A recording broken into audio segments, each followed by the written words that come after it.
रंगमंच कनाडा की मल्टीकल्चरल फखरिया पेशकश आवारगी विद दानिश में आप सबका खैर मकदम। सारी दुनिया में आबाद मेरे करम फरमाओ दोस्तों, अजीजों, शागिर्दों को और फैंस को जावेद दानिश का कनेडियन आदाब। मेरी जबीन अकीदत सलाम कहती है। टोरंटो की एक फरहत बख्श सुबह, 23 डिग्री की मीठी तमाजत, मौसम गर्मा पतझड़ के रास्ते में खड़ा है। मुस्कुराइए कि घंटा भर के लिए सही आप जावेद दानिश के साथ होंगे। आज आपकी मुलाकात एक हम जहद कलमकार और retired chief scientist of national institute of science communication information resource CSIR India से हुआ चाहती है। दर्जन से ऊपर किताबों के मुसन्निफ, 10 डॉक्यूमेंट्री फिल्म, शेरी मजमूए खामोशी गवाही जज्बों की लौ तेज करो अवाम और खवास में मकबूल और मारूफ हैं। मोहतरम डॉक्टर गौहर रजा माइक से परे खामोश तबा और लाल पार्टी से परे गोशा नशीन, मासूम शबाहत, सादलो तबीयत, मगर नज्म सुनाते वक्त चेहरे पर जलाल और जमाल का रंग देखने और सुनने से ताल्लुक रखता है। तो वह बस वो कहें और सुना करे कोई। मेरा रिश्ता मौसूफ से कल्बी है, यानी एक तो अलीग हैं और दूसरा नौटंकी वाला है, यानी नुक्कड़ नाटक वाले भी हैं। आइए नज्मों के शाहमीर मोहतरम डॉक्टर गौहर रजा भाई का इस्तकबाल अपनी एक मुख्तसर सी नज्म से करते हैं कि सुना था खामोशी हर बला को टालती है इसलिए चुप था।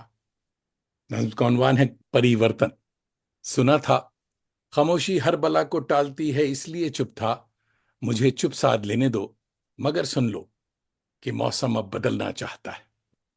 Welcome to Awaargi with Danish, season 4, 190th episode. किबला गौहर भाई, आदाब मिजाज गिरामी। आदाब। मैं बिल्कुल इतने खूबसूरत अल्फाज के लायक अपने को नहीं समझता, तो मैंने ये मान लिया कि ये आप किसी और के बारे में बात कर रहे हैं। नहीं नहीं किबला, ये अल्लाह कसम आपके ही बारे में बात कर रहा हूँ समझे साहब। अच्छा साहब, इससे पहले कि आपकी नज्मों की जादूगरी में हम खो जाएं, आइए कुछ बड़ी दिलचस्प तस्वीरें दोस्तों को शेयर करते हैं, तो वो देख लें, फिर बातचीत होगी। और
खुश आमदीद।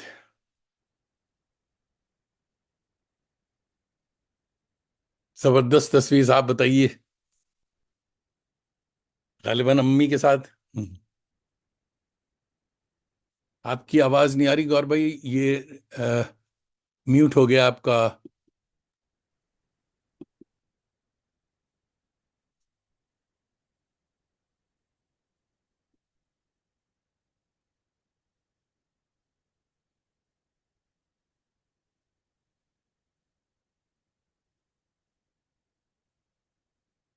आपकी आवाज आवाज नहीं आ रही। मेरी आवाज क्यों नहीं आ रही? हाँ अब अभी आई। तक आ रही? नहीं अब अच्छा। आई है, क्योंकि वो अच्छा, म्यूट थी कुछ आपकी और। तरफ से। जी बताइए, तस्वीर के बारे में आप बता रहे थे। जी, ये तस्वीर जो है ये अम्मी के साथ थी। अम्मी यहीं मेरे साथ घर पे थी। अच्छा, अ, बड़ी अच्छी जो तस्वीर। आखिरी आखिरी दौर तक रही। वो मेरे एक दोस्त आए हुए थे, जोशी। तो वो अम्मी से भी बहुत मोहब्बत करते थे, हम्म, और मुझसे भी। तो उन्होंने कहा कि एक तस्वीर खींचना चाहते हैं, ये उन्हीं ने खींची थी तस्वीर। बड़ी अच्छी जहाँ यादगार तस्वीर। वंडरफुल।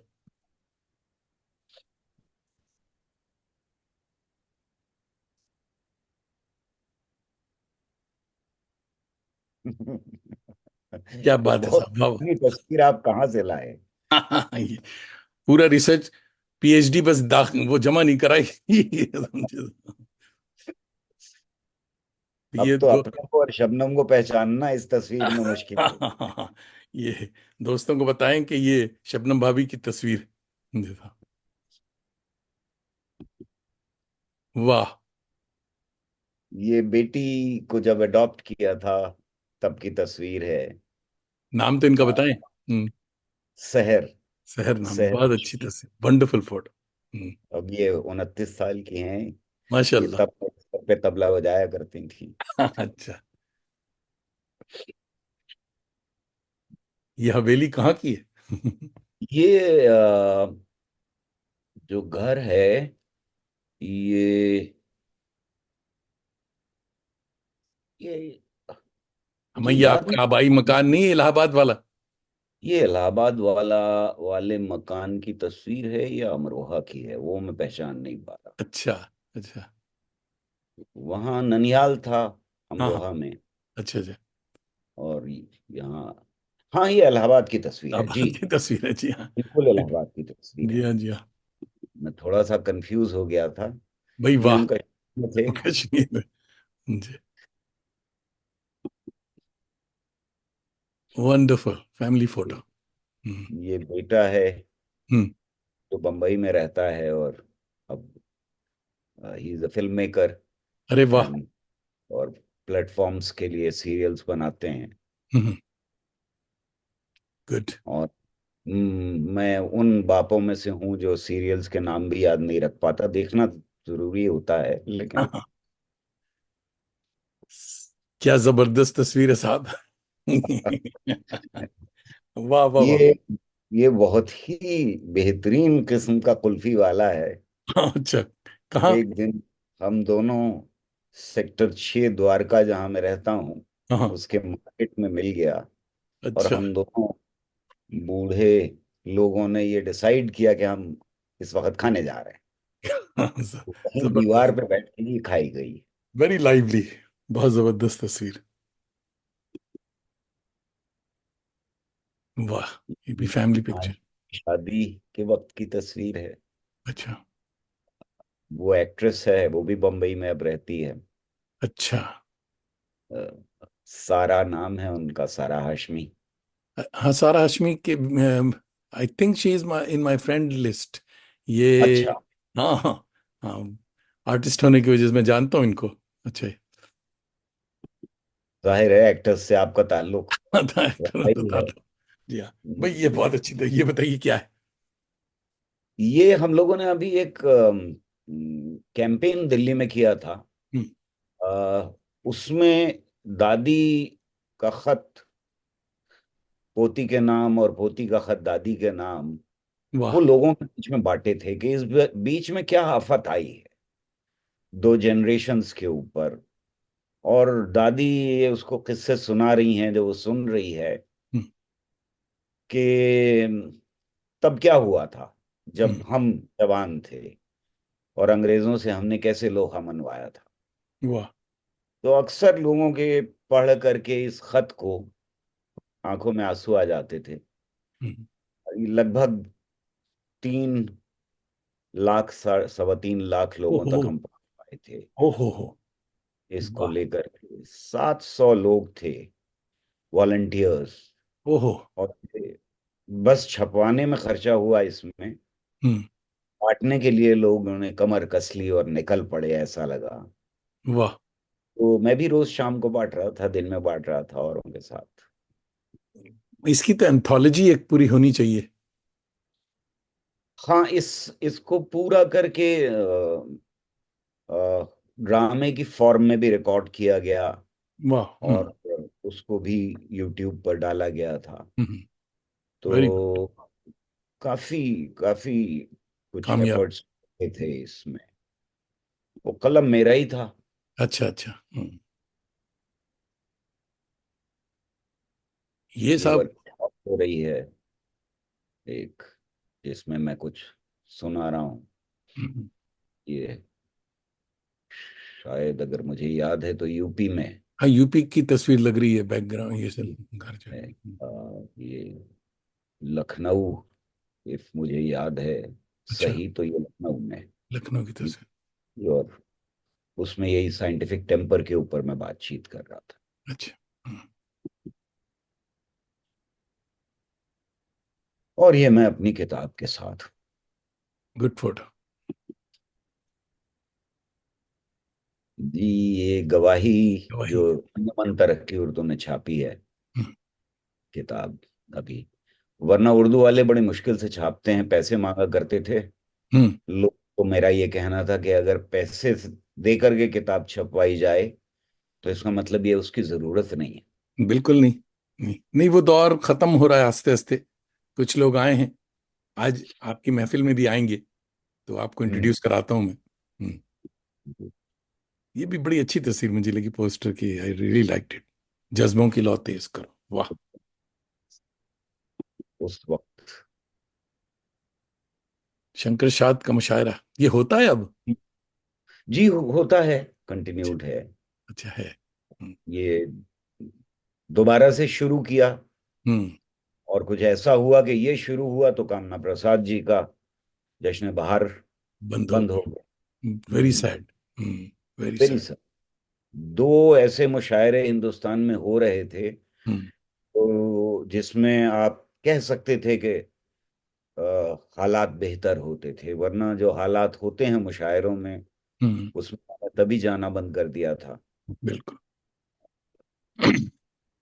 कुछ ही स्पेसेस बची थी। हम्म। ये सुहेल हाशमी, जो मेरे बहनोई भी हैं और साले भी, जी जी। सफदर के सफदर भाई के बड़े भाई, सुहेल भाई, सुहेल हाशमी साहब, बड़ी मन्नत मुरादों के बाद हाथ आए हैं। तो इनका भाई। इनका इनका इंटरव्यू बहुत जल्दी होगा मुझे।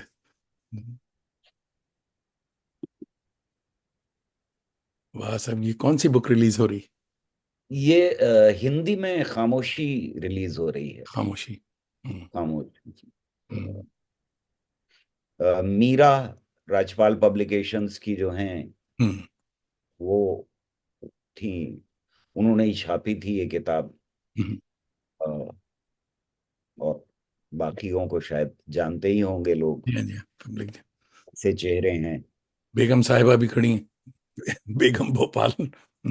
शर्मिला बेगम टैगोर, भोपाल जी हाँ। की शर्मिला टैगोर जी आई थी। शी बहुत इज मोहब्बत से पेश आती हैं हमेशा। सोफिस्टिकेटेड लेडी, या बस। जी।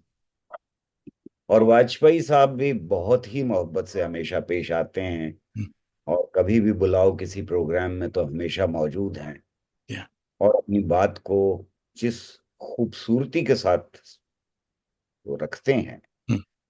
और जितनी फर्म होती हैं उनकी बातें, हम्म, उससे हर बार मुझे कुछ सीखने को मिलता है। वाह वाह। ये साहब, मैन इन एक्शन, ये कहाँ हैं आप? ये मैं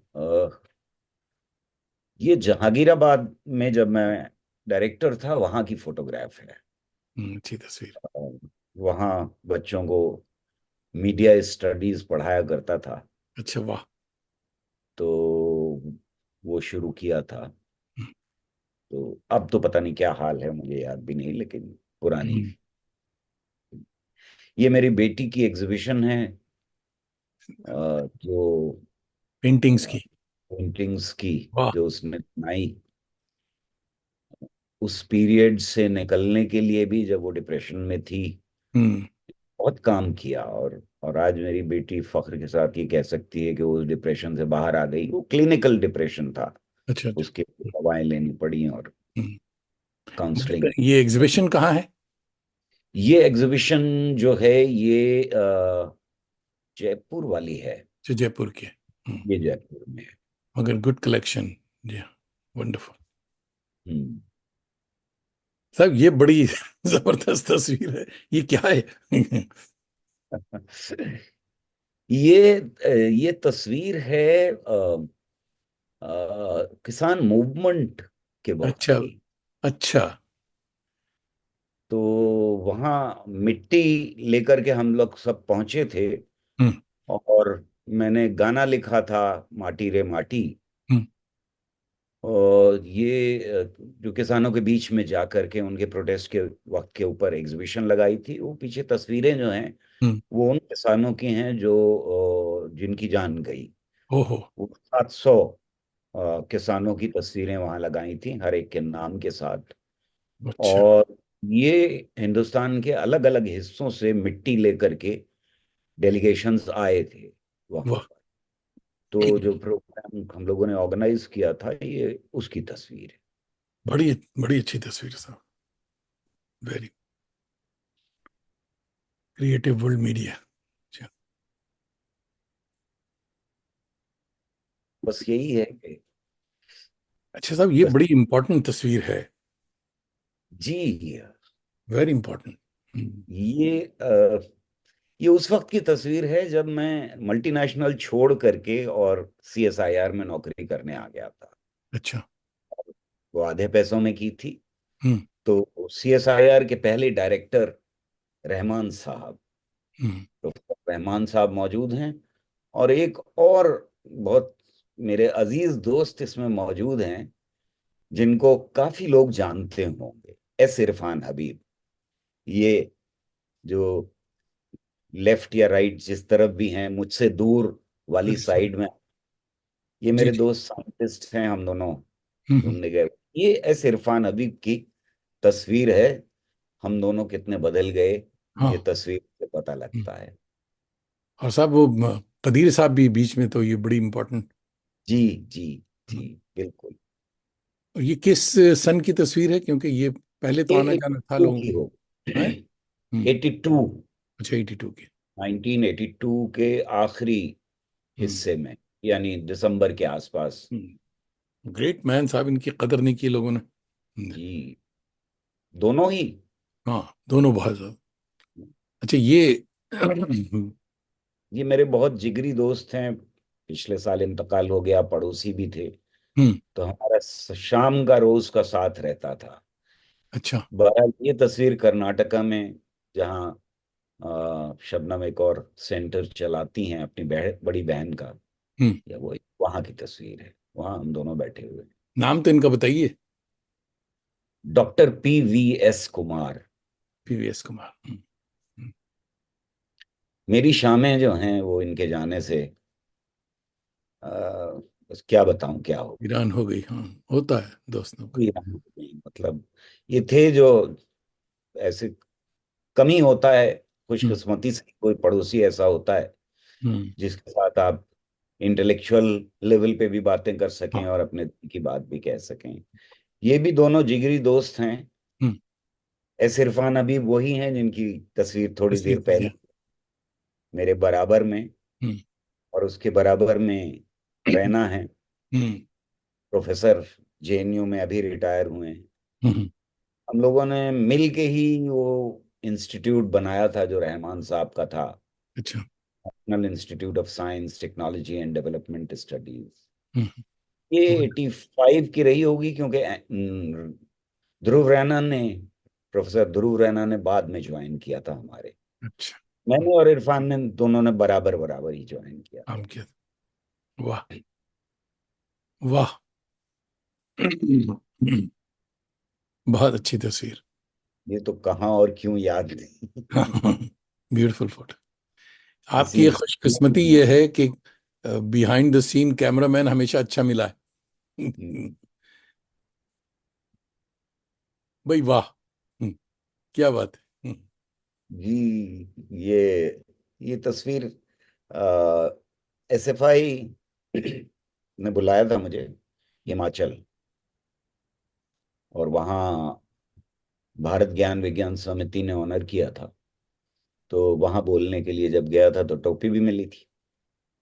वाह, अच्छी अच्छी टोपी भी अच्छी। Wonderful wonderful. क्या बात है, वाह। ये लाइब्रेरी है।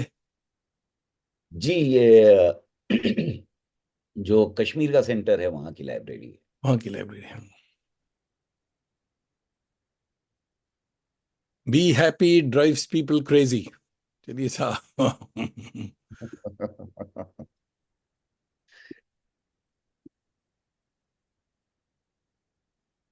लम्हों में आपने सदी का सफर करवा दिया। और यहाँ हम तस्वीर देखने में सही लगे हुए समेट लिया आपने। हैं। अच्छी तस्वीरें जी, नहीं इसके लिए फिर जरूरी है कि मैं शुक्रिया अदा कर दूं। पता नहीं फरहत भाभी आएंगी या नहीं आएंगी। ये उनकी कलेक्शन है, बड़ी मुश्किल से उन्होंने तस्वीरें भेजी कि साहब जावेद इसमें से हाँ, जो शबनम ने चाहिए। ही भेजी और शबनम, मुझे हाँ। दिखाई भी दी है हाँ हाँ। कि नहीं कौन तो सी आपने उनके तस्वीर। हवाले कर दिया केस, तो अब आप समझ, ये तो आपको भी फुर्सत नहीं थी। मगर हुजूर यहाँ लाइन लगी हुई है हमारे साये दीवार, यानी वॉल पर हमारे काफी आपके परस्तार मौजूद हैं, सब सलाम कह रहे हैं। बहुत। दो जवान हमारे बड़े अच्छे रिसर्च स्कॉलर हैं, एक तो अदनान मिर्जा और जी। दूसरे कशफुद्दुजा। ये दोनों हम्म। रिसर्च स्कॉलर हैं, ये देख रहे हैं बिहार से। फारूक इंजीनियर भाई आपको आदाब कह रहे हैं जयपुर से। साहब। और हमारे दोस्त मुश्ताक सदफ अभी अभी ये वापस आए हैं ताजिकिस्तान से, और अब अलीगढ़ में हैं। और जनाब परवेश शहरियार भाई देख रहे हैं दिल्ली से, मोस्ट प्रोबेबली। आदाब आदाब जोहर परवेज। रजा भाई को मेरा सलाम। और जनाब हुमैरा रहमान साहिबा न्यूयॉर्क से देख रही। हुमैरा रहमान साहिबा हम आपको अच्छी तरह जानती हैं, और हमारे शुमाली अमेरिका के सिर्फ अव्वल की शायरा हैं जी। नूरुद्दीन अमरजी हमारे बड़े अच्छे दोस्त हैं, और ये हम्म। कोलकाता से देख रहे हैं। और नूरुद्दीन साहब का कमाल ये नूरुद्दीन है कि साहब को साहब सलाम। ये इन्होंने एक पूरी छोटी सी म्यूजियम बना रखी गालिब पे। बहुत अच्छे अच्छा। खत्तात भी हैं, कैलीग्राफी जबरदस्त करते हैं। और कलकत्ता कभी भी जाना हो तो नूरुद्दीन भाई से जरूर मिलिएगा, you will be really happy. काफी अच्छा उनका कलेक्शन भी है। और जनाब देखिए, मैं आपको अभी बता रहा था, मोहम्मद फैजान भाई हमारे दोस्त और करम फरमा हैं। और फैजान भाई ने अभी एक नया सिलसिला शुरू किया है नामक पब्लिकेशन का। अभी हमारी आपसे बात हो रही थी कि साहब उर्दू वाले और हिंदी वाले पैसा मांगते हैं किताब छापने की। फैजान भाई बुनियादी तौर पे शरीफ आदमी, ये पैसा नहीं मांगते। तो तो इनसे फैजान आपकी भाई, दोस्ती। सिर्फ इसलिए आदाब कि आप अपने के लिए पैसा नहीं मांगते। हाँ, तो फैजान भाई से आपकी दोस्ती कराते हैं, समझे। और फैजान भाई कह रहे हैं वेलकम सर। डॉक्टर मोई अब्दुल मोई शम्स साहब देख रहे हैं अलीगढ़ से। अच्छा। और देखिए आदाब। फैजान कह रहे हैं कि salute to his dedication and contribution towards society. भाई वाह।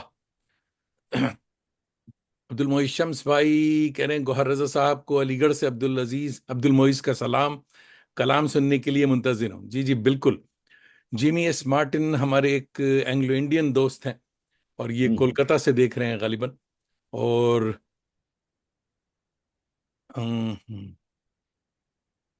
जनाब मोहम्मद राना फराज,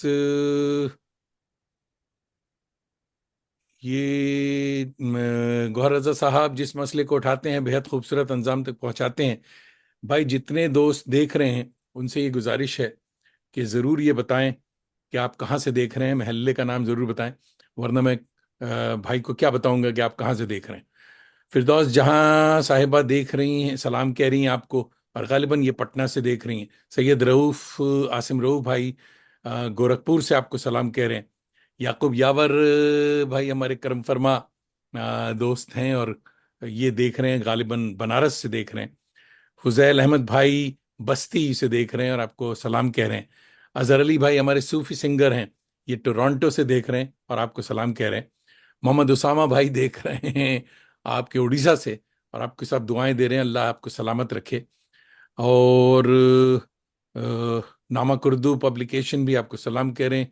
इश्तियाक जहीर नदवी साहब दिल्ली से देख रहे हैं, सलाम कह रहे हैं। और जनाब याकूब यावर भाई कह रहे हैं वंडरफुल पर्सनैलिटी। और फोटो खान हमारे अयूब भाई दिल्ली से देख रहे हैं और आदाब कह रहे हैं। और आदाब। परवेज मलिकजादा हमारे बड़े अच्छे दोस्त और आपके दोस्त बिल्कुल। मलिकजादा मंजूर आदाब। भाई के साहबजादे देख रहे हैं लखनऊ से। तो दोस्तों सवाल आज कम करें, क्योंकि मेरे पास बहुत सारे सवालात हैं। बड़े अच्छे से आपने सब सलामत और आदाब पहुंचा दिया, हमने ईमानदारी से ट्रांसफर भी कर दिया। मगर ये ज़रूर बताएं कि आप कहाँ से देख रहे हैं। तो किबला हुजूर वाला, ये बताएं कि कलम से इश्क कब और कैसे हुआ? पहला शेर किसके लिए कहा और किसे सुनाया? मेरे ख्याल में जो मुझे याद है अपना किस्सा, वो ये है कि अलीगढ़ मुस्लिम यूनिवर्सिटी में वो होने वाली थी हिस्ट्री डिपार्टमेंट की एक कॉन्फ्रेंस। अच्छा, वाह। और बाहर बैठक में अब्बा, प्रोफेसर इक़्तिदार आलम खां, प्रोफेसर इरफान हबीब वगैरह जो लोग थे, ये सब बैठे हुए थे। और ये जिक्र चल रहा था कि बर्तोल्ट ब्रेख्त की एक नज्म का ट्रांसलेशन किया जाए। वाह। हमारा काम ये हुआ करता था कि जब ये लोग सारे बैठे हुए होते थे या कोई लीडर आता था घर में, आ, तो इरफान साहब और इक़्तिदार साहब तो लगभग हर शाम ही होते थे घर पे। तो हमारा काम होता था चाय वगैरह पहुंचाना, तो भाइयों का, बहनों का, सबका। तो हमारे कानों में चीजें पड़ती रहती थी, यानी नसों में, खून की रगों में वो अल्फाज, वो दानिशमंदी जो इन लोगों की थी, वो कहीं ना कहीं घुलती रही होती धीरे रही। धीरे। वाह। उसी में ही बर्तोल्ट ब्रेख्त का जब जिक्र आया, तो अंग्रेजी अंग्रेजी तो कुछ आती आती नहीं थी ज्यादा, हम्म। क्योंकि उर्दू मीडियम स्कूल में शुरुआत में पढ़े थे। वो 8वीं के बाद शुरू हुई थी अंग्रेजी हमारी, अंग्रेजी मीडियम। तो बहरहाल कान में वो पढ़ी जब, तो अंदर गया मैं और मैंने वो 4 लाइनें जो थी वो ट्रांसलेट की, अरे वाह। बैठ के। क्योंकि अंदर कुछ ट्रांसलेशन का तर्जुमा बड़े स्क्रीन पे लगाने की बात हो रही। तो उसमें एक लाइन थी कि हथियार जो अब तैयार करो, अपनी हिफाजत आप करो। वाह। वर्किंग क्लास को एड्रेस कर रहे थे वो, जो बाद में मुझे मालूम है कि वो नज्म क्या थी। हाँ। तो लेकिन ये क्या, उस वक्त सिर्फ ट्रांसलेशन लेके और लिख के जल्दी से वहां अब्बा के पास पहुंच गए हम, और उनके हाथ में हम आ दिया। तो बड़ी शाबाशी आवाशी मिली, इस्तेमाल हुई नहीं हुई मुझे नहीं मालूम, क्योंकि बहुत काफी छोटे थे, 8वीं क्लास में, 9वीं जमात में रहे अच्छा। थे ये। तो ये किस्सा मुझे याद है। इसके बाद सिलसिला खुद कहने का टूट गया बिल्कुल। लेकिन ये कि औरों की नज़में बड़ी जल्दी याद हो जाया करती थी, खास तौर से उसमें फैज और साहिल लुधियानवी, दो ऐसे शायर थे जिनमें बहुत ज्यादा इंटरेस्ट था।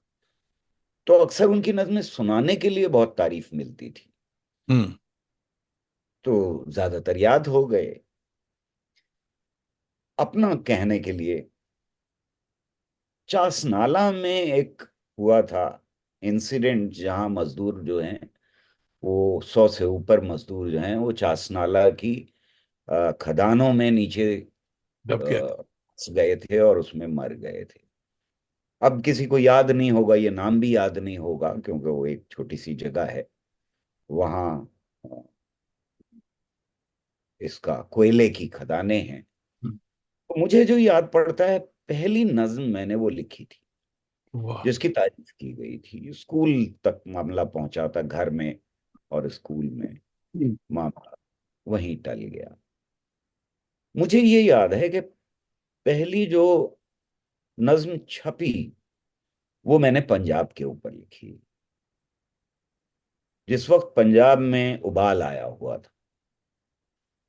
उससे पहले दो नज़में आईआईटी के कमरे में बैठ करके लिखी थी मैंने, फिलिस्तीन के लिए। हम्म। तो अगर पहली पूरी नज्म जो याद है मुझे, वो उनको, उनका जिक्र करूं तो मेरे ख्याल में मुझे इसके अलावा याद नहीं है कि वो आईआईटी के कमरे में बैठ करके वो दो नज़में, आज दमकते चेहरे पर जो खून का टीका रोशन है, इस खून में गर्मी है, अब तक ये खून अभी तक जिंदा है, वाह। ये खून मानत है, ये 89 की नज्म की लाइनें हैं। हम्म। तो 89 में मुझे अच्छी तरह से याद है कि मैं बहुत डिस्टर्ब था। और कमरे में बैठा हुआ था, तो दो नज़में ये लिखी मैंने। और फिर मेरे चाचा हुआ करते थे दिल्ली में ही, वो इंडियन एक्सप्रेस में काम किया करते थे। Very good critic of Urdu language. अच्छा। तो उनसे हाँ। कहा था कि आप इस्लाह कर दीजिए, तो उन्होंने वापस कर दी थी कि कोई इस्लाह की जरूरत नहीं। ओहो। नहीं, तो उनका वो बहुत नाम बताएं, बड़ा। चाचा का। चाचा साहब का नाम क्या था? हादी। हादी साहब। हादी है। हम्म। अच्छा अच्छा। हम्म।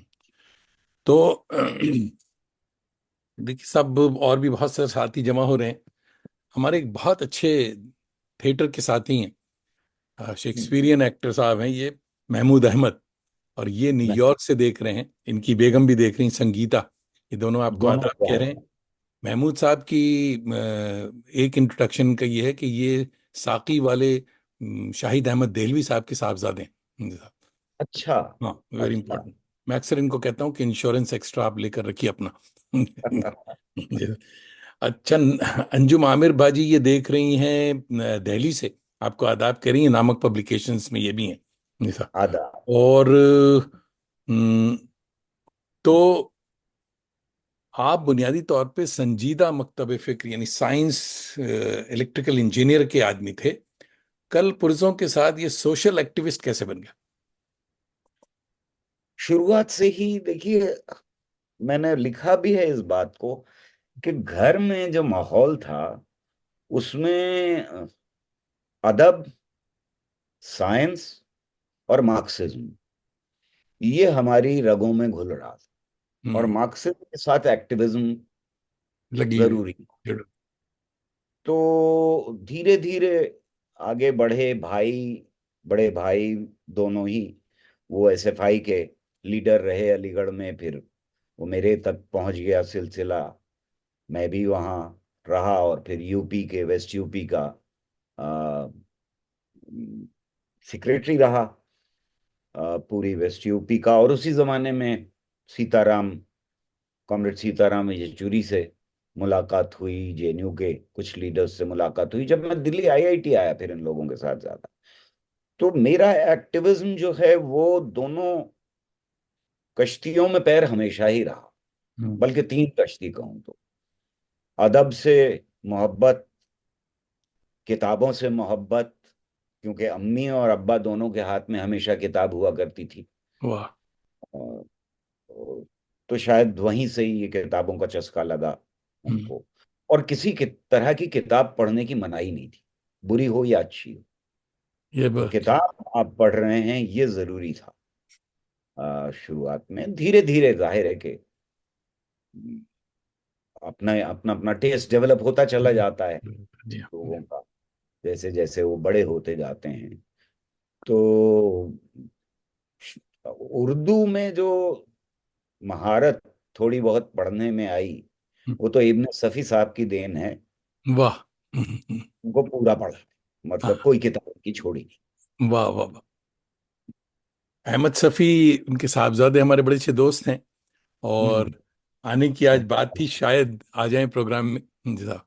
वो कराची में हैं। और अ, अहमद शफी का भी बड़ा इंटरेस्टिंग इंटरव्यू मैं कर चुका हूँ। जी साहब। अच्छा। हम्म। मैं तो हाँ, हमारे परवेज मलिकजादा कह रहे हैं गौहर भाई और शबनम साहिबा के साथ 1999 में लखनऊ में एक धरने में कई दिन बैठा था। और अब बिल्कुल। बहैसियत नज्म निगार उनकी एक अलग पहचान उर्दू में है। बिल्कुल है साहब। डॉक्टर सादिका नवाब सहर साहिबा हमारी थिएटर वाली दोस्त हैं, और बहुत अच्छी ड्रामा निगार भी हैं, नॉवल निगार हैं। ये गालिबन दिल्ली से देख देख रही हैं। अभी इन्होंने खुलकर कमेंट नहीं किया। तो दोस्तों, बहुत कम दोस्त हैं जिनको मैं पर्सनली जानता हूं, इसलिए उनको बता भी देता हूं। आप जरूर बताएं कि आप कहाँ से देख रहे हैं। टिबला, हालिया दिनों में आपकी एक किताब मिथकों से विज्ञान तक, टॉक ऑफ द टाउन कहना चाहिए, हो रही है। तो बहुत दिलचस्प इसका उन्वान भी। इस दिलचस्प मौजू के बारे में बताएं कि साहब ये क्या है। मेरा काम जो रहा वो इंजीनियरिंग छूटी जब मैंने सीएसआईआर ज्वाइन किया। तो और फिर उस जमाने में हम लोग साइंस पॉलिसी के ऊपर काम कर रहे थे, इलेक्ट्रिकल इक्विपमेंट इंडस्ट्री के ऊपर काम शुरू किया, मैंने रिसर्च शुरू की। लेकिन तभी एक बड़ा नेशनल लेवल का एक प्रोग्राम हम लोगों ने डिसाइड किया और उसको एग्जीक्यूट किया। उसका नाम था जन विज्ञान जत्था, जहां लगभग 500 साइंटिस्ट और आर्टिस्ट मिल करके 5 तरफ से चले और भोपाल पहुंचे। एक महीने में लगभग 500 जगह रुक करके, एक दिन में 3 जगह मीटिंग्स करके लोगों के बीच में साइंस ले जाने का ये प्रोग्राम था। उस वक्त मुझे महसूस हुआ कि अवाम को जिस नजर से हिंदुस्तान की देखा गया है, उसमें कहीं ना कहीं गलती हमने की है। हम्म। और हमने जो अंग्रेजों का दिया हुआ हमें एक तमगा था कि India is land of charmers and snake charmer. Religious people, elephants charmers and religious people, fakirs and babas, hmm. ये कुछ गड़बड़ है इसमें। यानी लोगों के बीच में इतनी चाह है सीखने की, समझने की, जानने की, इल्म हासिल करने की, वो इंटेंसिटी बाद में मुझे किसी और मुल्क में उतनी दिखाई नहीं दी। मैं दुनिया के कई मुल्कों में गया हूं, लेकिन उतनी इंटेंसिटी मुझको कहीं दिखाई नहीं देती जितनी हिंदुस्तान में गरीब से गरीब आदमी इल्म हासिल करने की जो इंटेंसिटी रखता है। हम्म। तो फिर ये सोचना जरूरी था कि ये क्या डिसजंक्चर है, कहां पर मजहब के हदें खत्म होती हैं, कहां पर साइंस शुरू होती है, कहां साइंस खत्म होती है, कहाँ। ये कई सवाल मेरे जहन में आए। और फिर हमने हिंदुस्तान में मैंने शुरुआत की पब्लिक अंडरस्टैंडिंग ऑफ साइंस पर रिसर्च की। तो ये जो किताब है, आप सही कह रहे हैं, मुझे भी अंदाजा नहीं था कि इस किताब की इतनी जरूरत महसूस की जा रही है हिंदुस्तान में। क्योंकि हिंदी की कोई किताब इतनी तेजी से फर्स्ट एडिशन खत्म नहीं हुआ है। बुकिंग में ही खत्म हो जाए, मतलब प्री बुकिंग में ही खत्म हो जाए, जरा मुश्किल से होता है। हम्म। और उन्होंने मुझसे जो करेक्शंस थे, ये वो एडिशन सब्ट्रैक्शन जो थे वो मांग लिए पब्लिशर ने। और publishers were also, in my opinion, they were taken by surprise to an extent. तो मेरा ख्याल ये है कि इसकी जरूरत थी किताब की। बहुत सारे ऐसे सवाल हैं जो मेरे जहन में बचपन से थे। घर का माहौल, अब्बा एथीस्ट थे, अम्मी रिलीजियस थी। अ, बाहर का माहौल, जहां बहरिया होने का तमगा बचपन में ही लग गया, अलीगढ़ मुस्लिम यूनिवर्सिटी में। खानदान के अंदर बहुत सारे लोग इस बात पे खफा रहते थे। हम्म। तो वो बहसें जो थीं वो बचपन से ही परेशान कर रही थी। यानी आंख खुली तो दहरिए का तमगा लेके खुली थी। हम्म। तो उसके बाद का जो पीरियड है, यानी हिंदुस्तान में साइंस मूवमेंट बिल्ड करने में जिन साथियों के साथ इंटरेक्शन हुआ, और ये एक बड़ा प्लेटफॉर्म बनाने में मेरा भी थोड़ा बहुत योगदान रहा, जिसे हम पीपल्स साइंस मूवमेंट कहते हैं। सारे हिंदुस्तान में जो साइंस ऑर्गेनाइजेशंस हैं, उनका एक बड़ा प्लेटफॉर्म है ये। और बहुत अच्छा काम किया है उन लोगों ने। वहां से लेकर के टीवी डिबेट तक, यानी टीवी में जब भी कोई मसला उठा तो बुला लिया जाता था, आ, और वहां आपका मुचैटा होता था मुल्लानों से या पंडितों से या पादरियों से, क्योंकि कहीं ना कुछ चमत्कार हो जाया करता था। हम्म। और एक जमाने में तो हर चैनल लेके दौड़ रही थी, कैमरा चमत्कार ही के पीछे लगी हुई थी। अब वो कम से कम वो बंद हो गया है। और मुझे मालूम है कि क्या होता था, चैनल्स में रहा हूं तो मुझे ये भी पता है कि वो किस किस तरह से तरह से होता? कराए जाते थे, और पूरा उसके पीछे हंगामा होता था, और पैसे किस तरह से दिए जाते थे चमत्कार करने के, और पैसों पे झगड़े कैसे होते थे उन चमत्कारों के लिए, वो सब कुछ मुझे मालूम था। तो मेरा कहना यह है कि मतलब मुझे ये लगा कि ये किताब पहले मुझे हिंदी में लिखनी चाहिए। मेरी नज्मों की किताबें छोड़ दीजिए, बाकी सारी किताबें जो हैं वो अंग्रेजी जबान में लिखी। इस किताब में जिद थी मेरी कि मैं पहले इसको हिंदी में लिखूं, वरना अगर पहले अंग्रेजी में लिख देता तो होता ये कि किसी ना किसी को ये थमा दी जाती ट्रांसलेशन के लिए, और फिर जो होता इसका हिंदी में ट्रांसलेशन, वो शायद ऐसा हो जाता कि न मेरी बात समझ में आती, न मैं पढ़ पाता इस किताब को, ना कोई और समझ हम्म। पाता। तो इसलिए मैंने आसान से आसान जबान रखने के लिए इसको किया। उसके बावजूद कुछ अल्फाज तो मुश्किल हो ही जाते हैं जब आप जबान लिखते हैं तो, और फिर उसकी एडिटिंग होती है तो ये किताब, मैं बहुत खुश हूं कि इसको बहुत अच्छी तरह रिसीव किया गया है, और मैं बहुत बेशर्मी के साथ इसे बेचने में लगा हूं। अच्छी बात, हाँ। अवेयरनेस जो है अभी वर्ड। तक किसी किताब का जिक्र भी लोगों से नहीं किया था, अपनी शायरी की भी किताबों का जिक्र नहीं करता था मैं, कि कोई छपी है, कोई बात हुई है, मैं बिल्कुल नहीं करता था। लेकिन इसको मैं अपना एक फर्ज समझता हूँ कि इस किताब को लोगों तक पहुंचाया जाए। बिल्कुल। ये ज्ञान और विज्ञान जो है, तो इसमें क्या फर्क है, ये बताइए। देखिए, इनकी, इन अल्फाज की दोनों की जड़ें जो हैं वो तो यूरोप में ही। वहां पर जब साइंस का लफ्ज शुरू होता है 17वीं 16वीं 17वीं शताब्दी में, तो साइंस जब अलग होती है मटेरियल फिलॉसफी से, या नेचुरल फिलॉसफी से, जो इसका पहले नाम हुआ करता था, तो ये पता लगना शुरू होता है लोगों को, और इस पर बड़ी बहस चलती है, जो इसका जिक्र मैंने किताब में किया है, कि हम किस चीज को साइंस कहेंगे और किस चीज को साइंस नहीं कहेंगे। और यहां से दोनों अलग होते हैं, यानी नॉलेज और साइंटिफिक नॉलेज का रिश्ता बना रहता है, लेकिन डिसिप्लिन अलग अलग हो जाते हैं। वाह।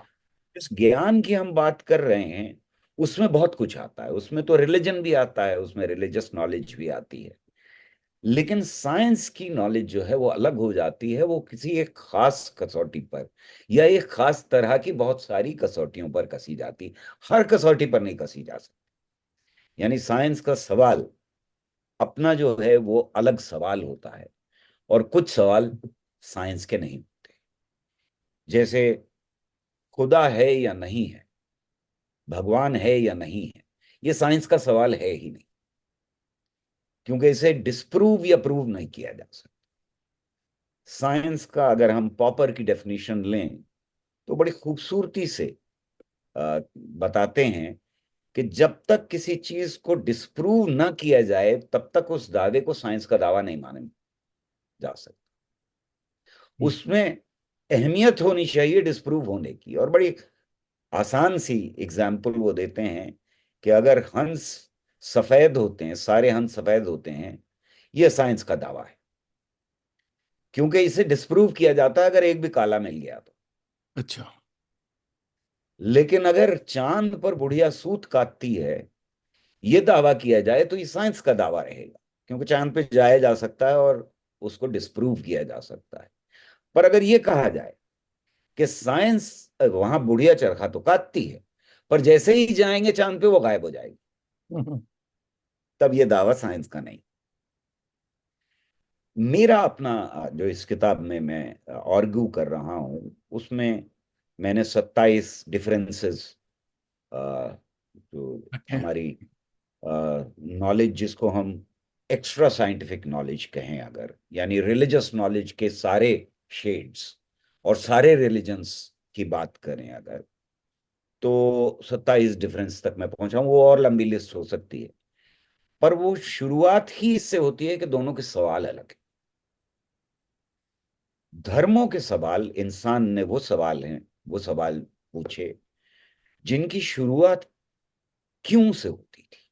यानी इंसान क्यों पैदा हुआ, चांद तारे क्यों पैदा हुए, जमीन क्यों पैदा हुई, सूरज क्यों, दिन क्यों निकलता है, रात क्यों आ जाती है, वगैरह वगैरह। साइंस का बेसिक सवाल कैसे से शुरू होता है, इंसान कैसे पैदा हुआ, दिन रात कैसे बनते हैं, ये ब्रह्मांड कैसे बना, ये सूरज क्या है, ये कैसे रोज निकलता है, वगैरह वगैरह। तो यहां से शुरुआत हो जाती है। और साइंस क्यों का जवाब नहीं देती, मेटा क्वेश्चन, बड़ा सवाल साइंस का हमेशा ही ये रहा। हम्म। तो, आमिर फारूकी भाई, ये ग्वालियर से देख रहे हैं, आपको आदाब कह रहे हैं। और जनाब खनक जोशी, हमारी यंग प्रोमिनेंट बहुत ही अच्छी सूफी सिंगर हैं, ये बेंगलोर से देख रही हैं, आपको आदाब कह रही हैं।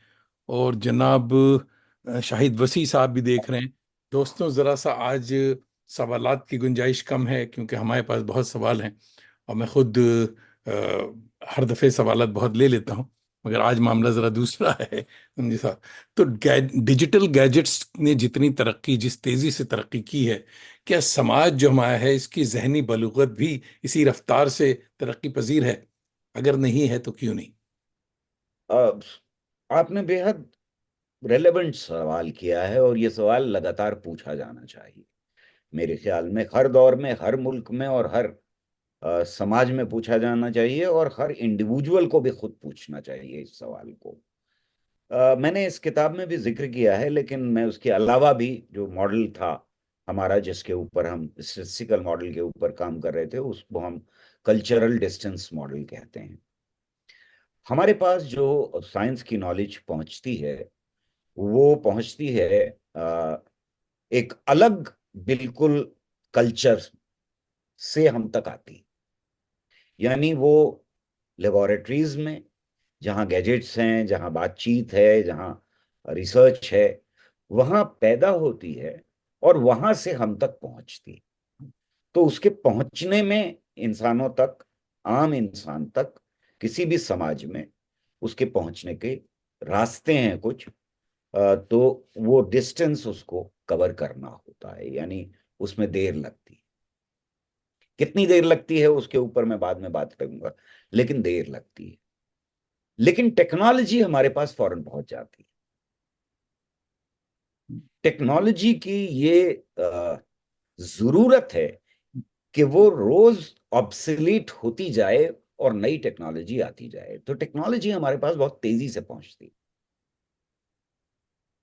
यानी हमारे जो कॉग्निटिव माइंड है, जिस तरह हम सोचते हैं, उस सोच में बदलाव देर से आता है, लेकिन टेक्नोलॉजी एक अपना कल्चर लेके हमारे पास फौरन पहुंच जाती है। ये जो लैग है, वो यूरोप में कम रहा इस वजह से कि वहां पर साइंस की शुरुआत के पीरियड में, खास तौर से मॉडर्न साइंस की मैं बात कर रहा हूं, वरना मैं इसका इसमें यकीन नहीं रखता कि कोई हिंदुस्तान की साइंस थी और चीन की साइंस थी और अरब की साइंस थी और इस्लामिक साइंस थी और वैदिक साइंस थी। ये बकवास है मेरे लिए।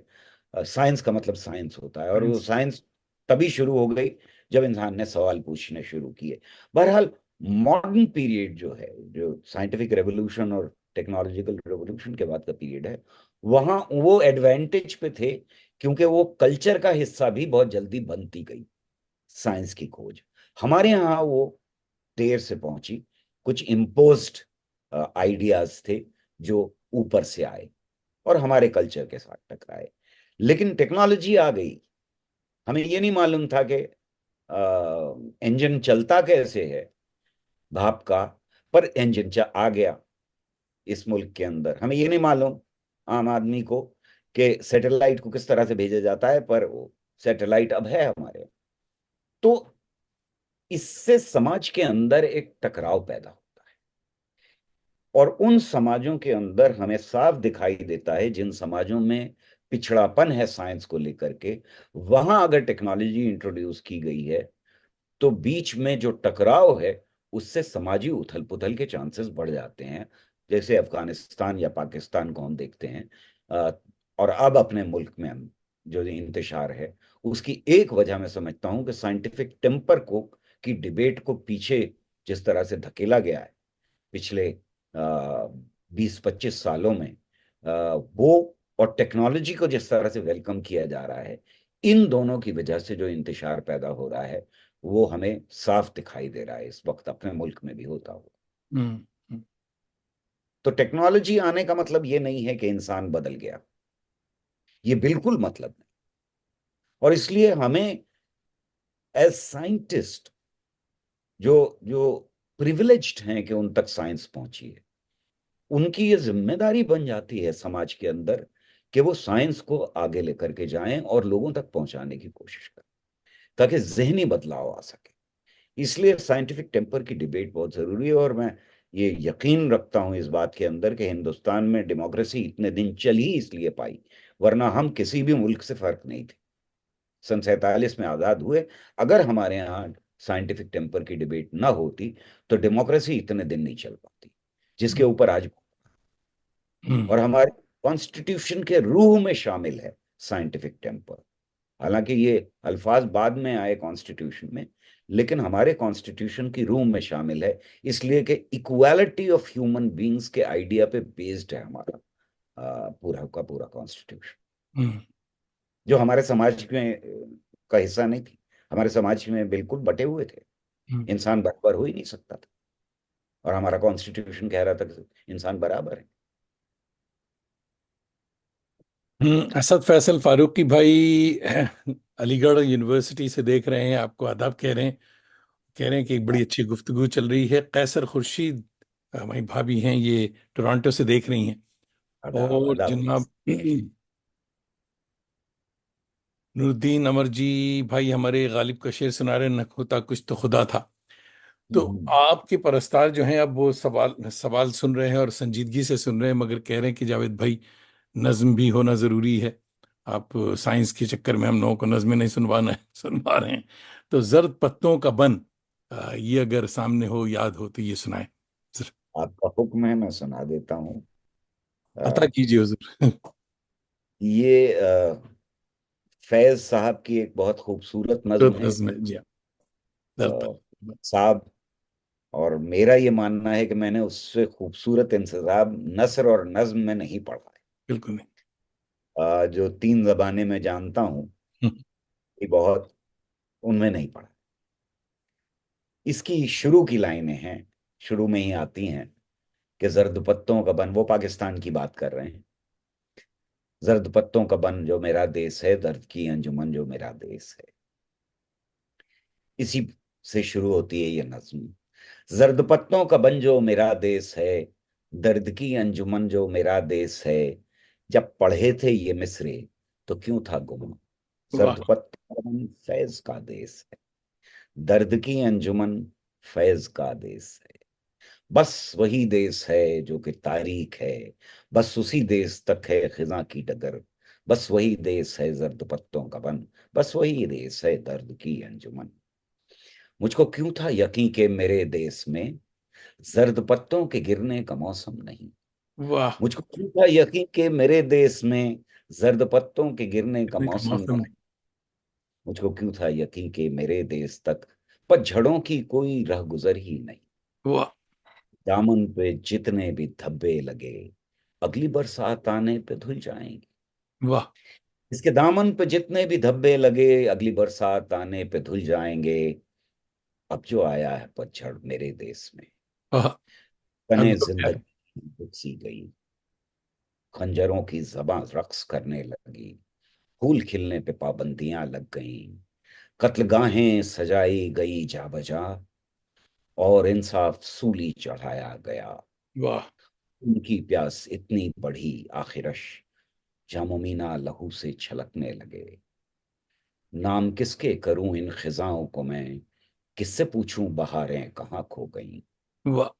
जाकर कहूं जर्द पत्तों का बन अब मेरा देश है, दर्द की अंजुमन अब मेरा मेरा देश है। देश। वाह वाह वाह। वाह वाह वाह। ऐ मेरे हम नशीं जर्द पत्तों का बन दर्द की अंजुमन, आने वाले सफीरों की किस्मत नहीं। ये भी सच है कि उस फैज के देश में चांद हर शब निकलता है अब भी वहां।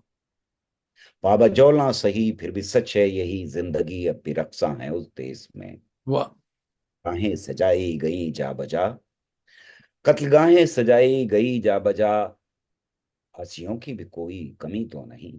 वाह मेरे देश में रात लंबी सही, चांद मध्यम सही, फिर भी है ये यकीन, खल्क उठेगी हाथों में परचम लिए, सुबह पाजे पहने हुए आएगी। वाह। रन पड़ेगा बहारों खिजाओं का जब, रंग बिखरेंगे और रात ढल जाएगी। जर्द पत्तों का बन भी सिमट जाएगा, दर्द की अंजुमन भी सिमट जाएगी। क्या बात है, वाह वाह वाह। वाह वाह वाह। आदाब आदाब, ये साहब बहुत एक शुक्रिया। बहुत ही अच्छे हमारे दोस्त सीनियर अलीग हैं, प्रोफेसर खुर्शीद अहमद, बहुत अरसे के जी। बाद आए हैं। और खुर्शीद साहब हैमिल्टन, टोरंटो के पास है, हैमिल्टन से देख रहे हैं। और कह रहे हैं रिगार्ड्स टू गौहर रजा साहब।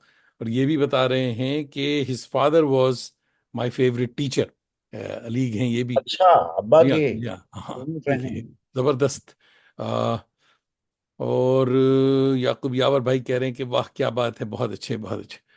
तो खुर्शीद भाई बहुत शुक्रिया, बड़े अरसे के बाद आपने हाजिरी दी। और अब उस जनाब हमने टेम्परमेंट और आपको वार्म अप तो कर दिया। तो तो चलिए दूसरी नज्म भी, दरसगाहों पे हमले नए तो नहीं, ये सुना दें। हाँ, ये नज्म लिखी गई थी जब जेएनयू के ऊपर जी बड़ा नहीं। हमला हुआ। हम्म। बच्चों, वाह। अ, हाजिर है खिदमत में। अब दरसगाहों पे हमले नए ये तो तो नहीं, नहीं। इन किताबों पे हमले नए तो नहीं, वाह इन सवालों पे हमले नए तो नहीं, इन ख्यालों पे हमले नए तो नहीं। वाह। नया है कहीं कुछ तो इतना ही है, तुम नए भेस में लौट कर आए हो, तुम मेरे देश में लौट कर आए हो। पर है सूरत वही और सीरत वही, सारी वहशत वही, सारी नफरत वही, किस तरह से छुपाओगे पहचान को, गेरवे रंग में छुप नहीं पाओगे। वाह। दरसगाहों पे हमले नए तो नहीं, हमको तारीख का हर सफा याद है, तक्षशिला हो के नालंदा तुम ही तो थे, मिस्र में तुम ही थे, तुम ही यूनान में, रोम में, चीन में, तुम ही गजना में थे। अलबामा पे हमला हमें याद है, बेल्जियम में तुम ही पोलैंड में, दरसगाहों को मिसमार करते रहे। वाह जर्मनी में तुम्हारे कदम जब पड़े, तब किताबों की होली जलाई गई। वो चिली में कयामत के दिन याद हैं, दरसगाहों पे तीरों की बौछार थी। तुम ही हो तालिबान, तुम ही हो बुको हराम, तुमने रौदा है सदियों से इल्म और हुनर, हमको तारीख का हर सफा याद है। हाँ। तुम तो अक्सर ही मजहब के जामे में थे, फिर ये क्यों है गुमा आज के दिन तुम्हें, गेरवे रंग में छुप के रह पाओगे, रौन पाओगे सदियों की तहजीब को, हमको तारीख का हर सफा याद है।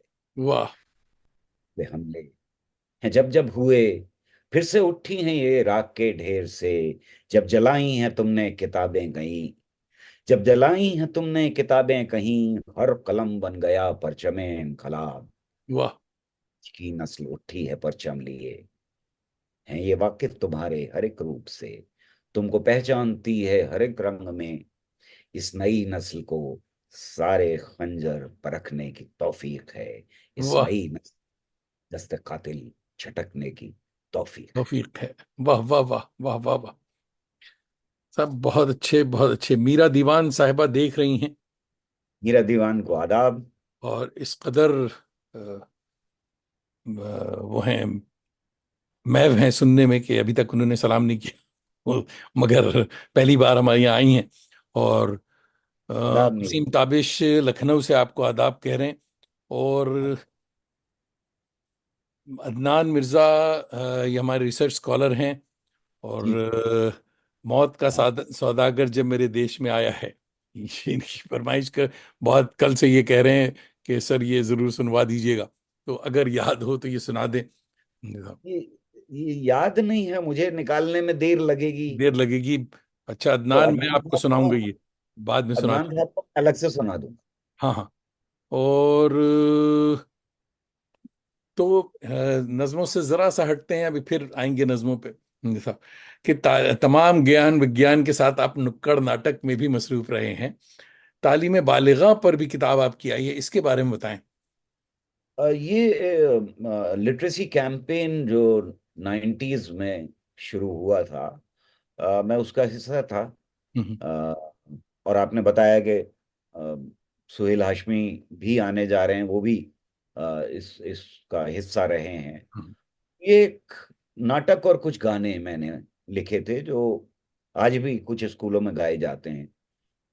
वो गाने लिटरेसी के ऊपर।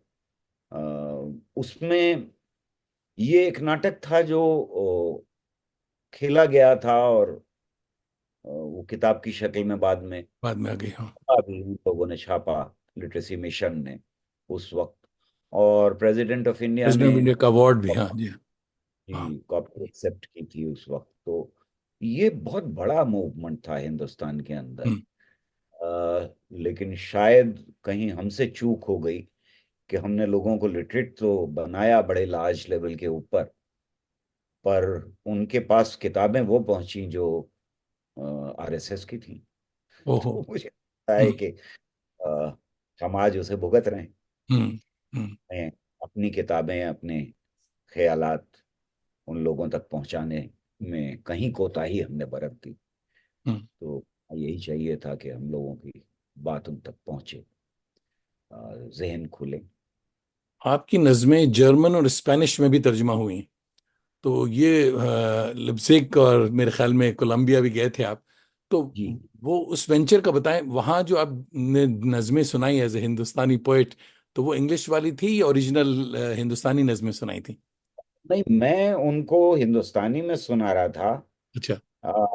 और वो तर्जुमा कुछ। वहां पर का ट्रांसलेशन जो पहले भेज दिया गया था, हाँ। वो किया जा रहा था, और इंटरप्रेटर्स थे दोनों जगह। दोनों जगह, अच्छा अच्छा। हम्म। और दोनों जगह बुक फेस्टिवल था। हम्म। इंटरनेशनल बुक फेस्टिवल था, लाइप्जिग का बहुत पुराना और बहुत बड़ा होता है, जी हाँ। होता है। उस साल मुझे खुशकिस्मती थी मेरी कि मैं गया था जिस साल हिंदुस्तान वहां पर ऑनर किया जा रहा था, ऑनर के लिए, अच्छा। हिंदुस्तान को एज गेस्ट। सो अच्छा गेस्ट ऑफ ऑनर था, और हमारा बेहद ख्याल रखा गया था। अच्छा। अच्छा। तो लेकिन इतना व्हर्लविन किस्म का था मामला कि 13 दिन में 12 शहर कवर किए थे। हर ओहो। एक शायर ने, हर एक लेखक ने उस विजिट में। और वहाँ पर रेस्टोरेंट से लेकर के, और यूनिवर्सिटी और स्कूल और वगैरह वगैरह, बड़े ऑडिटोरियम्स, सब जगह प्रोग्राम्स हो रहे थे हो रहे थे, हाँ। लगातार। और वो उसकी बड़ी अच्छी मेमोरीज हैं वहाँ से हम्म। जब मैं लौटा तो। हम्म। आई विश कि और ये, उसकी तस्वीरें होती, उसकी तस्वीरें नहीं मिली मुझे। हाँ। हाँ, हम्म। उसकी तो, मैं असल में बहुत काहिल आदमी हूँ। मैं अपनी तस्वीरें कैमरे के सामने रहना, मतलब खासतौर से स्टिल फोटोग्राफी में बहुत बहुत ही कंजूस आदमी। नहीं, तो आप कैमरे बहुत के पीछे रहता था मैं स्टिल फोटो। खुशकिस्मत तो हैं कि जो भी तस्वीर ली गई वो बड़ी अच्छी तस्वीरें, बहुत ही अच्छी तस्वीरें। अच्छा साहब, ये वक्त बहुत तेजी से गुजर गया, गुजर रहा है नहीं, गुजर गया है। तो जज्बों की लौ तेज करो, बड़ा खूबसूरत मजमुआ है आपका। इससे मेरे ख्याल में मुझे याद पड़ता है, इसमें नज्म थी, मैं चाहता हूँ। अगर वो याद हो तो वो सुना दें प्लीज। करता हूँ, जरूर सुना देता हूँ। ये एक बच्चा था जिसने कहा था मुझसे कि आप शायर हैं और साथ में साइंटिस्ट हैं, कुछ अच्छी शायरी नहीं कर सकते? अच्छा आपकी शायरी में बड़ा खून खराबा है। तो ये अच्छा उसके जवाब की अच्छा नज्म अच्छा। है, इसका इंट्रोडक्शन नज्म का हिस्सा है। बस ये अच्छा, समझ वाह। लीजिए, हम्म। नहीं होता है इसका। तो वाह। जिन सुन रखी है उनको बुरा लगे, उसके बावजूद मुझे नहीं नहीं, इसका सुना इंट्रो। है, बुरा नहीं लगेगा। मैं चाहता मैं चाहता हूं कि पर्वत पे एक नज्म लिखूं, वाह। एक ऐसी नज्म जो पहले कभी लिखी न गई। मैं चाहता हूं कि झरनों का बांकपन लिख दूं। ये चाहता हूं कि कागज पे काले लफ्जों से करूं मैं सप्त किसी शाम का तमाम शहर। धनक के रंग से खेलूं, लिखूं कि कुदरत ने मेरे कलम के लिए ही रचे हैं राज ये सब। वाह। मैं चाहता हूं किसी शाम बैठूं फुर्सत से, वो शाम ऐसी हो जिस पर गुमा हो सुबह का। मैं तेरी आंखों की जुल्फों की, तेरे होठों की, तेरे बदन की, तेरे पैरहन की बात करूं। वाह। कोई बस ख्याल हो तेरा, तेरे ख्याल में भीगी हुई हो सारी फजा। मैं चाहता हूं कि सर्दी की एक सुबह मेरी बयाज मेरे पास हो लौह कलम, मेरे करीब हो बरगद का पेड़ जो मुझसे जमाना पहले ये सरगोशियों में कहता था, बचा के रखना ये उम्मीद और ये भोलापन। वाह। वो सारी राज की बातें मैं हूबहू लिख, आदाब, बेहद शुक्रिया। वो सारी राज की बातें मैं हूबहू लिख दूं। वाह। मैं चाहता हूं कि कोहरे की एक चादर हो, मैं अपनी आंखों में आंसू लिए वहां जाऊं जहां पे छोड़ के आया था अपने बचपन को। कलम की नोक से मैं फिर उन्हें तलाश करूं, जो वाह। रिश्ते छूट गए और कभी न लौटेंगे। मैं कड़वे नीम के नीचे बनाऊं एक क्यारी, मैं नन्हे हाथों से पौधे लगाऊं फूलों के, बाहर आए तो सब बांट दूं समाने में। मैं वाह। चाहता हूं मगर मैं चाहता हूं मगर फुर्सते सुखन तो मिले।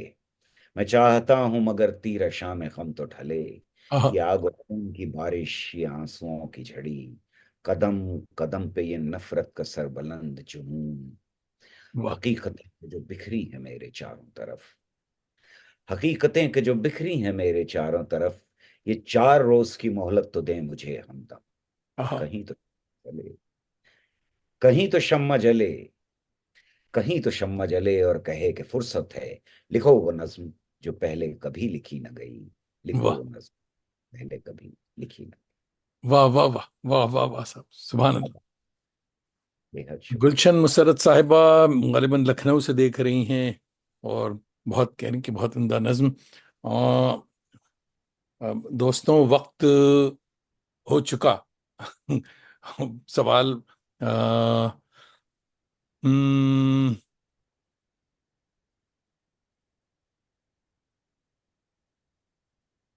अब वक्त बिल्कुल नहीं है दोस्तों, अब सवाल रहने दें। फिर कभी हम सुनवाएंगे। ये बताइए साहब के तमाम ज्ञान और तमाम साइंस और इसके साथ क्रिएटिविटी के लिए क्या इश्क जरूरी? इश्क तो कुछ भी अच्छा करने के लिए जरूरी हाँ, हाँ, हाँ। है। अगर आपको इश्क नहीं है तो फिर आपका कद छोटा है इंसान से, हाँ, हाँ। क्या बात, क्या बात, वाह, वाह, वाह। कुछ रह गया वाह। अगर इश्क नहीं हुआ तो। हम्म। हम्म। अब सवाल यह है कि इश्क हकीकी है या इश्क मजाजी है। मजाजी है, जी हाँ। हम्म। दोनों जरूरी हैं, दोनों जरूरी। हम्म। लेकिन इंसान से भी इश्क, मेरा मानना यह है कि इश्क हकीकी हो सकता है, और साइंस से भी हो सकता है, और अपने कलम से भी हो सकता है, वाह। और बिल्कुल। शायरी से भी हो सकता है, अदब से भी हो सकता है। तो अगर कुछ करना है तो इश्क तो करना पड़ेगा, करना पड़ेगा। उसके वाह। बिना पास कोई और रास्ता है नहीं। कोई रास्ता नहीं है, वाह। शहजाद रिजवी साहिब देख रहे हैं प्रोग्राम, और एंजाइटी और स्ट्रेस के इस दौर में सुकून के लिए आप क्या करते हैं? सुकून है क्या? आप पुरसुकून हैं? अगर कुछ सुकून चाहिए तो इश्क जरूरी है। हाँ। वाह। सुकून के लिए मेरे पास इश्क है, और इश्क अगर आपको है तो फिर वो सुकून, वो खूबसूरती आपके चारों तरफ बिखरी हुई है, वाह। वाह। इन हालात में भी बिखरी हुई है। फैज की एक नज्म, साहिर की एक नज्म, प्रेमचंद का एक अफसाना, आइंस्टाइन की इक्वेशन पे नजरें, E = mc², या न्यूटन उससे पहले ले लीजिए। मैं तो बार बार कहता हूं, और इस किताब में भी मैंने जिक्र किया है, कि ये जो इक्वेशन अपने अंदर है, G = m1 × m2/r², 4-5 हिंसे हैं, वो पूरी दुनिया को समेट लेते हैं। अगर इसको नज्म ना कहूं तो क्या कहूं, वाह। इतनी खूबसूरती है इसके अंदर। हम्म। तो वाह। इस खूबसूरती की तरफ अगर आपकी नजरें बार बार उठती रहें तो जिंदगी में सुकून आ जाएगा, सारी परेशानियों के बावजूद। लेकिन ये याद रखना चाहिए कि अगर समाज गंदा है तो आपकी उंगली जरूर उठनी चाहिए। बिल्कुल बिल्कुल। अगर सादत हसन मिंटो के अल्फाजों अल्फाज में कहूं मैं इस बात को, कि किसी ना किसी को तो गंदगी कुरेदने की जिम्मेदारी लेनी ही देनी पड़ेगी। होगी। बिल्कुल बिल्कुल बिल्कुल। सक्सेस, ये जो कामयाबी है, ये क्या है? खुद को आप कामयाब तस्वीर करते हैं? मैं बिल्कुल कामयाब तस्वुर नहीं करता, क्योंकि अभी बहुत काम बचा हुआ है। और अ, तब जरूर एहसास कामयाबी होता है, लेकिन उसको कामयाबी नहीं मानता जब दोस्तों से तारीफ के अल्फाज मिलते हैं। मीर साहब ने कहा है कि शायर का दिल दो चीजों से टूट जाता है, आलिम और सुखन फहम अगर तारीफ ना करें, और जाहिल तारीफ करना शुरू कर दें। मैं समझता हूं कि जाहिल करें तारीफ या आलिम करें तारीफ, दोनों से मुझे खुशी महसूस होती है, मैं खुशी हासिल करता हूं। और मैं समझता हूं कि कहीं कामयाबी की तरफ एक कदम और बढ़े। वाह। पर जिस ख्वाब को लेकर के चले थे, जाहिर है कि उसमें कामयाबी नहीं मिली। हम हिंदुस्तान को बदल नहीं पाए पूरी तरह से। हम्म। हमने सिर्फ शायद अभी कदम, बेबी स्टेप्स ही बेबी लेना स्टेप्स शुरू लिए। किए। चलो। अगली नस्लों के लिए हमने बहुत काम छोड़ दिया। हम्म। तब जिंदगी से कोई गिला, एनी रिग्रेट्स? None whatsoever. वाह वाह वाह, क्या बात।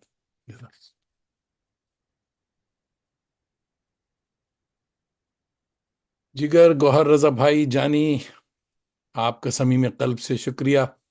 आपने न सिर्फ अपना ज्ञान, ध्यान और विज्ञान वाला कीमती वक्त इनायत किया, बल्कि हमारी जानकारी में बेपनाह इजाफा किया है। कोई पैगाम दोस्तों के लिए हो तो बिला तकल्लुफ बता दें कि शायद कोई सुधर जाए। आवाज उठाना लाजिम है, हर कर्ज चुकाना लाजिम है। हाय हाय। वाह वाह जब वाह सब ये वाह। खामोश रहो, तब समझो कहना लाजिम है, मैं जिंदा हूं, सच जिंदा है, अल्फाज अभी तक जिंदा है। वाह वाह वाह वाह। दोस्तों, आप सबका भी फर्दन फर्दन शुक्रिया। हर शंबा की शब, सैटरडेज आपकी रात और मेरी सुबह, आप न सिर्फ हमारी आवारगी को वक़ार बख्शते हैं, बल्कि अपनी दोस्ती का भरम भी रखते हैं। अपने अहबाब और उर्दू के ताज़ादम शहसवारों को आवारगी पर रागिब किया करें, और साथ ही हमारी यूट्यूब चैनल को सब्सक्राइब करने का हुनर भी बताया करें कि दिल से दिल को राह और चिराग से चिराग तादेर रोशन रहा करता है। अगले हफ्ते हमारे मायानाज मेहमान होंगे प्रोफेसर सादत सईद साहब, लाहौर वाले। तो नज़मों से दोबारा सरशार होने के लिए ज़रूर शरीक हों। और दोस्तों, माफ कर दो, अभी तक आ रहे हैं लोग। हाजिरी अभी तक हो रही। बहुत अच्छे दोस्त हमारे जफर मोहिउद्दीन भाई, ये हैदराबाद से देख रहे हैं, और तेलंगाना हैदराबाद से देख रहे हैं। और मखदूम मोहिउद्दीन साहब के साहबजादे हैं जी साहब। जी हाँ।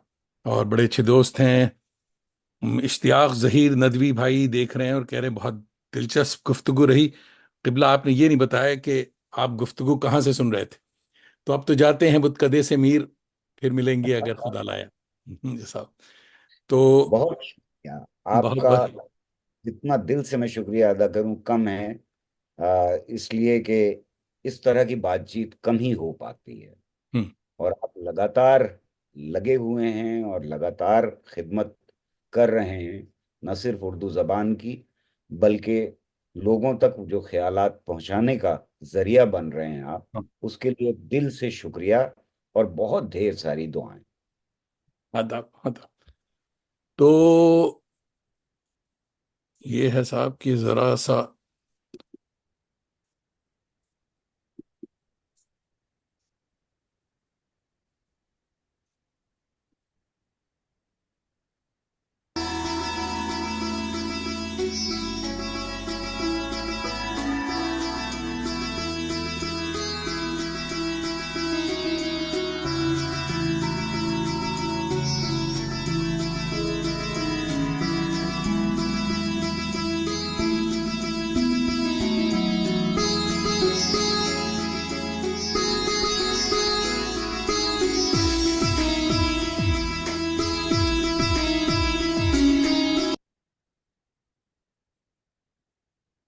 दोस्तों, नवाजिश, करम, खुशबाश।